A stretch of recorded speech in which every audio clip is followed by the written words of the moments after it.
পাকিস্তানের মাধ্যমে ইরানকে কিছু প্রস্তাব দিয়েছে। আর সকালে কি খবর দিয়েছিলাম?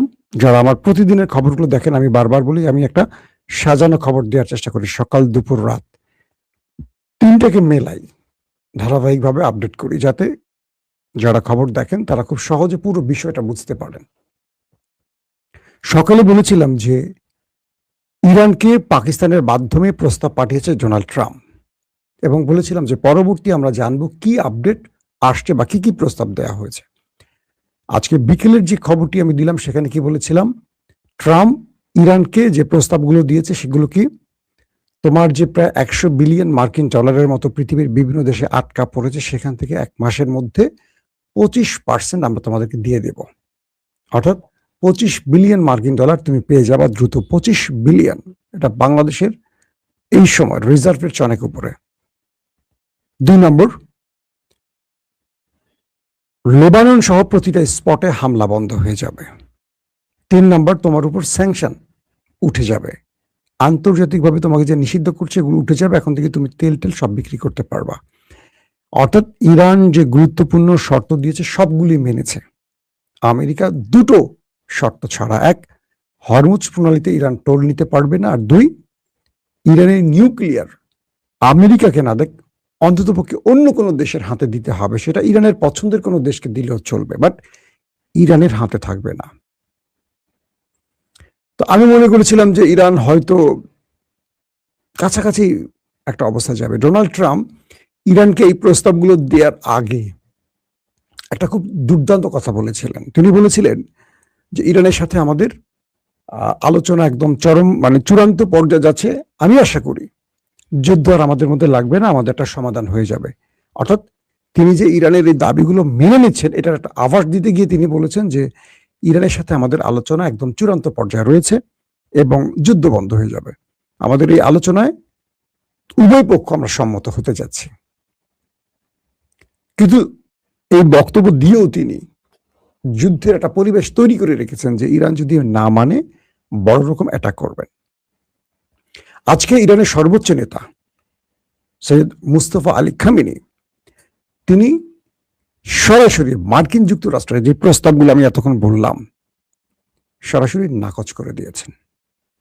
মুস্তফা খামেনি স্পষ্ট করে বলে দিয়েছেন, আমরা না হরমুজের টোল নেওয়া বন্ধ করব, না নিউক্লিয়ার ইরানের বাইরে অন্য কোনো দেশকে দেব। 400 কেজি ইউরেনিয়ামের মধ্য থেকে আমরা এক ছটাকও, কে বলছে? মুস্তফা খামেনি। আমরা 1 ছটাকও অন্য কোনো দেশকে দেব না। এর জন্য যদি পুরো ইরানের জাতিকে যুদ্ধে লিপ্ত হতে হয় আমরা লড়ব। আপনি কথাটাকে হালকা করে নিয়েন না, এটার মধ্যে কয়েকটা মেসেজ আছে, খেয়াল করবেন। আমি আপনাদের সেই মেসেজগুলো ক্লিয়ার করে দেব। মুস্তফা খামেনি বলছেন আমাদের 400 কেজি, আমার ধারণা এর চেয়ে বেশি, যদিও IAEA তারা বলছে 400 কেজি সমৃদ্ধকরণ ইউরেনিয়াম আছে 60% ওভার, যেটি 90% হলেই নিউক্লিয়ার বোম তৈরি হয়ে যাবে। এতদিন কি 60% আছে?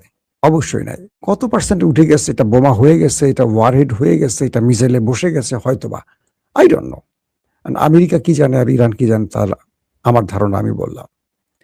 তো ইরান বলছে যে আমরা 1 ছটাকও অন্য কাউকে দিব না, ইরানের ইউরেনিয়াম ইরানই থাকবে। আর আমেরিকার কথা হলো তোমার ইউরেনিয়াম তুমি অন্য কোনো দেশে পাঠাবা, প্রয়োজন মতো অল্প কিছু রাখবা, যেটা দিয়ে তোমার চিকিৎসার কাজে বা বিদ্যুৎ প্ল্যান্টের কাজে তুমি ব্যবহার করবা। এর বাইরে তুমি সবটুকু বাইরের কোনো দেশকে দিবে, প্রয়োজনে রাশিয়াকে দাও, চীনকে দাও, আমার আপত্তি নেই, বাট তোমাকে দিতে হবে। তাহলে আমি তোমার বাকি যে শর্ত সবগুলো মেনে নেব। আর ইরান বলছে যে আমি 1 ছটাক বাইরে কাউকে দেব না। এর জন্য যদি বড় যুদ্ধ বেঁধে যায় ইরান প্রস্তুত। এই ঘোষণার 2টো বার্তা আছে। 1, ট্রাম্পের কোনো ইচ্ছাই ইরান রাখতে চাচ্ছে না। অর্থাৎ ট্রাম্পকে বোঝাতে চায় পুরো পৃথিবীর কাছে যে ইরান এমন একটি দেশ মার্কিন যুক্তরাষ্ট্রের প্রেসিডেন্টকে তোয়াক্কাই করছে না। অর্থাৎ এই যুদ্ধে ইরান বিজয়ী হয়ে গেছে। ডোনাল্ড ট্রাম্পকে একটা এক্সিট রুট দিয়ে, ফেস সেভিং দিয়ে আবার আমেরিকার কাছে তাকে হিরো বানাতে দেবে না। কারণ এই ডোনাল্ড ট্রাম্প তার সর্বোচ্চ নেতা সহ গুরুত্বপূর্ণ অনেককে মেরেছে। অর্থাৎ ট্রাম্পের রাজনীতি ইরান খেয়ে দেবে। কারণ ট্রাম্প মধ্যবর্তী নির্বাচনে হারতে যাচ্ছেন। এখন যদি এই শর্তটা ইরান মেনে নেয়, ট্রাম্প তার গণমাধ্যমকে পয়সা দিয়ে হোক, যেভাবেই হোক, এমন ভাবে পুরো পৃথিবীতে এটা নাড়াচাড়া দেবে, এই বিজয় উদযাপন শেখ হাসিনার মতো সারা বাংলাদেশ অচল করে হলেও বিজয় উদযাপন শুরু করে দেবে। কারণ তার নির্বাচনী প্রচারণা হবে বিজয় উৎসব। আসলে বিজয়ের ঘোরানটা কিচ্ছু নাই, সবই তো বিজয় ইরানের পক্ষে। তো ট্রাম্প এই কাজটি করবে, ইরান তাকে এই কাজটি করতে দেবে না, নাম্বার ওয়ান। নাম্বার টু, সবচেয়ে বড় ইম্পর্টেন্ট যে বিষয়টি, তবে কি ইরান নিউক্লিয়ার বানিয়ে ফেলেছে? তার কাছে সমৃদ্ধকরণ ইউরেনিয়াম এখন আর কাঁচা নাই, এটা সেন্ট্রিফিউজে ঢুকে গেছে এবং এটা নিউক্লিয়ার হয়ে গেছে। এক, এটা সম্পূর্ণ প্রশ্ন। তবে কি ইরান যদি না বানিয়েও থাকে, ইরান এখন বানানোর চূড়ান্ত লক্ষ্যে আছে। কারণ এখন ইরানের পক্ষে নিউক্লিয়ার বা ইউরেনিয়াম অন্য দেশকে দেয়া মানে মৃত্যুবরণ করা।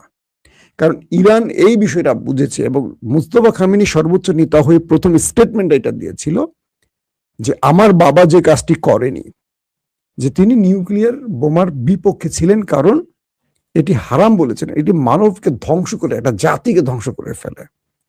কিন্তু ইরান এখন মনে করছে এটি জায়েজ। কিরকম, কেন একটি হারাম জায়েজ, মানে হারাম কিভাবে জায়েজ হয়? সেটি হলো একটি জাতিকে রক্ষা করবে এই ইউরেনিয়াম। কিভাবে রক্ষা করবে? যতদিন ইরান এটি তৈরি করবে না, ততদিন ইসরায়েল তার ইচ্ছে মতো, আমেরিকা তার ইচ্ছে মতো, আমেরিকা এবং ইরান, ইসরায়েল ইরানে আক্রমণ করবে। দেখেন না, ইসরায়েলের হাতে নিউক্লিয়ার আছে, আমেরিকার হাতে নিউক্লিয়ার আছে, তারা মন চাইলো আলোচনার মধ্যেই অ্যাটাক করে বসলো। নো।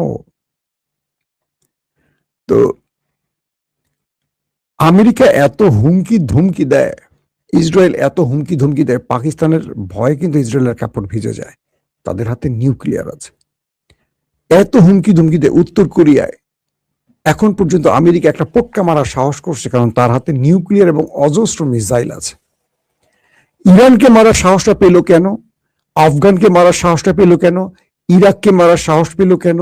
সিরিয়াকে মারার সাহস পেল কেন আমেরিকা? তাদের হাতে নিউক্লিয়ার নেই। কিন্তু ইরানের হাতে যে এত পাওয়ারফুল মিসাইল আছে, এটা আমেরিকার গোয়েন্দা তথ্য এতটা কনফার্ম তারা পায়নি। মার্কিন গোয়েন্দারা বলছেন যে ইরানের এই যে সেজ্জিল, খুররাম, বিভিন্ন যে মিসাইল, ব্যালিস্টিক মিসাইল গুলো, এতগুলো রাডার সিস্টেমকে, এতগুলো প্রতিরক্ষা ব্যবস্থাকে টপকে 8 লেয়ারের প্রতিরক্ষা ভেদ করতে পারে। 8 লেয়ার বুঝছেন? পৃথিবীর 8টি দেশ তার 8টি প্রতিরক্ষা ব্যবস্থা ইসরায়েলকে রক্ষা বসিয়েছে। ইরান থেকে যে মিসাইল গুলো মারা হয় ইসরায়েলে, সৌদি আরব আমিরাত, জর্দান, এরকম সবগুলো দেশের মধ্যে প্রতিরক্ষা আছে, এগুলোকে মোকাবেলা করতে হয়, কারণ এগুলো সব ইসরায়েলকে রক্ষায় মিসাইল ছুটছে, ইরানের ব্যালিস্টিক মিসাইলকে। এরপর খোদ ইসরায়েলের মধ্যে ব্রিটিশ, ফ্রান্স, জার্মানের প্রতিরক্ষা ব্যবস্থা পর্যন্ত আছে।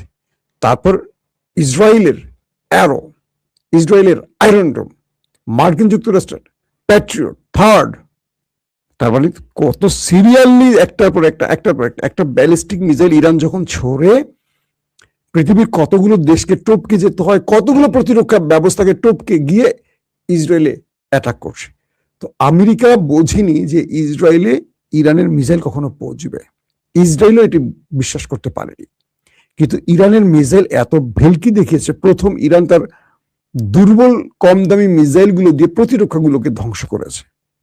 আবার যেখানে এই দুর্বল মিসাইল গুলো ইরান অ্যাটাক করেছে কিন্তু রাডার সিস্টেম ধ্বংস করতে পারেনি বা প্রতিরক্ষা ব্যবস্থা ভাঙতে পারেনি, সেখানে মাঝে মাঝে এক্সক্লুসিভ খুররাম বা সিজিল বা এই টাইপের মিসাইল গুলো মেরেছে ইরান, মেরে প্রতিরক্ষা ব্যবস্থাগুলোকে ধ্বংস করেছে। অর্থাৎ ইরান প্রথম 15 দিন যে কাজটি করেছে, সিরিজ প্রতিরক্ষা ব্যবস্থাগুলোকে ভেঙেছে, মাঝে মাঝে ওই দেশটির অ্যাটাক করেছে। অর্থাৎ এই প্রতিরক্ষা ব্যবস্থা যখন অ্যাটাক করছে ইরান, তখন তারা একটি মিসাইলের জন্য 5টি 7টি করে অ্যান্টি মিসাইল মারছে, এতে করে শত্রুর মিসাইলও শেষ হয়ে গেছে। আবার কম দামি মিসাইল দিয়ে শত্রুকে তার মূল্যবান মিসাইল শেষ করেছে। তো এরপর একদম আমেরিকার ডিমোনাতে হিট, দুঃখিত, ইসরায়েলের ডিমোনায় হিট হয়েছে।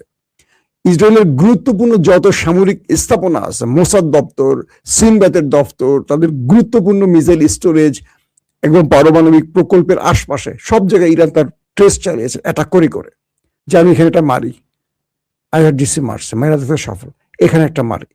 ইরান এরপরে কি বলল, আমরা চাইলে ইসরায়েলের যে কোনো জায়গায় টার্গেট হিট করতে পারি। এবং এটা প্রমাণ করলো কিভাবে? নেতানিয়াহুর বাড়িটা উড়িয়ে দিল। এবং নেতানিয়াহু ছাড়া তার পরিবারের আরো অনেকে মারা গেছে বা তার ভাই মারা গেছে এমন খবরও আসছে। ইসরায়েলের প্রধানমন্ত্রীর বাড়িটাকে শেষ করে দিল ইরান। এটা কি হালকা পাতলা বিষয়?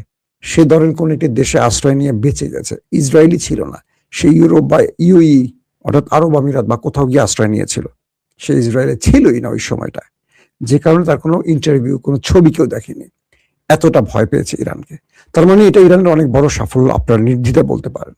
তো এখন মুস্তফা কামিনীর এই স্টেটমেন্ট বলে দিচ্ছে আমেরিকা যখন সব শর্ত মেনে নিল দুটো ছাড়া, তার মানে ইরানের তো মেনে নেওয়া উচিত না যে দেখ আমার তো মূল জায়গা, আমার টাকা পয়সা সব পেয়ে যাচ্ছি, আমার স্যাংশন উঠে যাচ্ছে। ইরান 40-45 বছর ধরে নিষেধাজ্ঞার মধ্যে ছিল, এখন তো তার তেল গ্যাস রপ্তানি করে মোটামুটি লালে লাল হবে।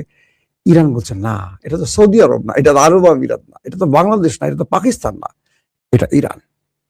এই জাতির ইজ্জতের দাম অনেক বেশি, এই জাতিকে কেউ হারাতে পারেনি। তুমি এটা কি হারাবি? তুই 250 বছরের দেশ আর আমি 6000 বছর আগের দেশ, তুই আমাকে হারাবি? তুই আমার ইতিহাস পড়ে আসছিস? আমি আমার নিউক্লিয়ার, ও বাবু ভাই, আমাদের আপনাদের এক গুরুত্বপূর্ণ টেলিভিশনের সিও আমার লাইভের মধ্যে ফোন দিয়ে বসেছেন। নাম বলবো? স্টারের একটু বিজ্ঞাপন দিয়ে দিলাম, দেখবেন সবাই। আমি যদি এখনো আমার এখানে দেখার সুযোগ হয়নি, দেখা যায় না। তো এখন যে বিষয়টা হয়েছে যে ইরান আমেরিকা এবং ইসরায়েলকে বলে দিল আমি তোমাকে, আমার নিউক্লিয়ার তোমাকে না, আমার কাউকে দেব না। তার মানে হলো ইরান এই নিউক্লিয়ার বা এই ইউরেনিয়াম তারা এখন নিউক্লিয়ার বোমা তৈরির কাজে ব্যবহার শুরু করে দিয়েছে, অথবা বানিয়ে ফেলেছে, অথবা বানাচ্ছে। যে কারণে ইরান স্পষ্ট বলে দিয়েছে আমরা এই ইউরেনিয়াম কাউকে দেব না। এখন ট্রাম্পের হাতে যুদ্ধ ছাড়া বিকল্প কোনো পথ নাই, আর কোনো পথ নাই। এখন ইরান বলতে পারে আসো আলোচনা করি। কি আলোচনা? আমি বোমা বানাবো না, আমার ইউরেনিয়াম আমার কাছেই থাকবে, এটা আমার জাতির ইজ্জত, এটা আমি এতদিন তৈরি করছি কষ্ট করে, এটা আমার দেশে থাকবে, আমি শান্তিপূর্ণ কর্মসূচিতে ব্যবহার করবো, এইটা আমি তোমাকে কথা দিচ্ছি। এই কথার আলোকে তুমি যুদ্ধ বন্ধ করতে পারো, তোমার জন্য একটা অপশন, ইউরেনিয়াম আমি তোমাকে দেব না। তার মানে কি ইরান কি করবে? তার তো নিউক্লিয়ার দমন বানানো হয়ে গেছে, রেখে দিবে, ঘোষণা দিবে না। মাটির নিচে ভূগর্ভস্থ যে ভূকম্পন গুলো হচ্ছে টেস্ট হয়তো হয়ে গেছে। ইরান ইসরায়েলের মধ্যে বলবে না আমার কাছে নিউক্লিয়ার আছে, শুধু মোসাদকে বলবে আছে, কিন্তু মোসাদ ইসরায়েলকে বলবে বানাইছে, কিন্তু বোঝেন নেই। ধরেন ইরান নিউক্লিয়ার বানিয়ে ফেললে, বা ইরানে তো প্রচুর বিশ্বাসঘাতক বা আছে, এটা ইরান গভর্নমেন্টই একজন এজেন্টকে বলে দিবে ওরা কিন্তু বানায় ফেলছে। ও আবার কি করবে? মোসাদকে জানাবে হেডকোয়ার্টারে, সে আবার প্রধানমন্ত্রীকে জানাবে, প্রধানমন্ত্রী নেতানিয়াহু জানাবে কাকে? ট্রাম্পকে। তারা ভিতরে ভিতরে জেনে যাবে, তারা ভয় পেয়ে যাবে। পৃথিবীকে জানানো দরকার না, ইসরায়েল স্বীকার করছে তার কাছে যে ডিমোনাতে নিউক্লিয়ার আছে, পৃথিবী সবাই জানে, বিষয়টা এরকম হবে। এই মুহূর্তে ট্রাম্পের সামনে আর কোনো পথ খোলা নেই অ্যাটাক করা ছাড়া। তার মানে ট্রাম্প, যেটা আজকে দুপুরে বললাম, পুরো ইরানের আকাশ বন্ধ করে দেওয়া হয়েছে, বিমান চলাচল আটকে দেওয়া হয়েছে সব। তার মানে একটা যুদ্ধ পরিস্থিতি তৈরি হচ্ছে, যে কোনো সময় ইসরায়েল আমেরিকা বড়সড় অ্যাটাক করতে পারে। কিন্তু এখন পর্যন্ত মার্কিন এস্টাবলিশমেন্ট ট্রাম্পকে বলছে তুমি যুদ্ধে যেও না, এই যুদ্ধ তোমার জন্য আরো বড় বিপর্যয় আসবে। গত 40 দিনের যুদ্ধে যে বিপর্যয় আসছে তার চেয়ে ভয়াবহ বিপর্যয় তুমি দেখবে। এখন ট্রাম্প কি করবে? নেতানিয়াহু যুদ্ধ চায়, ট্রাম্প যুদ্ধ চাচ্ছেন না, তিনি ফেস সেভিং চাচ্ছেন। আগামীতে মধ্যবর্তী নির্বাচন, সব মিলে এখন ট্রাম্প বিশাল এক মাইন্ডকে চেপায় পড়ে গেছে। এখান থেকে ট্রাম্প আর উত্তরণ করতে পারছে না। মুস্তফা কামিনীর এক ঘোষণায় ইরান তার বার্তা পৃথিবীকে দিয়ে দিল। এই বার্তার মধ্যে মুস্তফা খামেনি বুঝিয়ে দিল ইরান নত হতে চাচ্ছে না, নত হবে না, নত হওয়ার জাতি নয়। এখন যুদ্ধের কোনো বিকল্প নেই। শেষ পর্যন্ত কি হবে আমরা দেখব। বাট আমরা যুদ্ধের পক্ষে নই, আমরা যুদ্ধ চাই না, আমরা চাই শান্তি।